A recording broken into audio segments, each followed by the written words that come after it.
Hello বন্ধুরা, কেমন আছো সবাই? নিশ্চয়ই তোমরা সবাই খুব ভালো আছো। আজকে চলে আসলাম ছোট্ট একটা মিনি ব্লগ নিয়ে।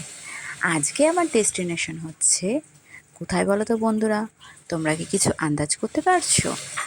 নিশ্চয়ই পারছো না, তাই না? বলেই দিই।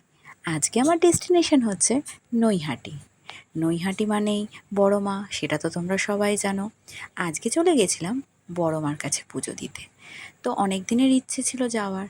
প্রথমেই ডালাটা কিনে নিলাম পুজোর ডালাটা নিয়ে তারপর চলে গেলাম লাইনে দাঁড়াতে। কারণ প্রচুর লাইন, কত ঘন্টা দাঁড়াতে হবে সেটা তো জানি না। অনেক কষ্টে বড় মার দেখা পেলাম। তারপর বড় মাকে পুজো দিয়ে, অঞ্জলি দিয়ে, ভালো করে প্রণাম করে তারপর তাড়াতাড়ি করে বেরিয়ে পড়লাম। বেরিয়ে তারপর দূরে দাঁড়িয়ে মন্দিরের কিছু ছবি তুলছিলাম। ওখানে দেখো একটা ডালার ভাণ্ডার আছে, সেখান থেকে তোমরা ইচ্ছে করলে পুজোর ডালাটা কিনে নিতেই পারো। তারপর আস্তে আস্তে গুটি গুটি পায়ে বাড়ি চলে আসার পালা। সো আজকের মতো ব্লগটা এইটুকুই। সঙ্গে থেকো, পাশে থেকো। পারলে একটা লাইক কমেন্ট করে দিও আর শেয়ার করে দিও। টাটা।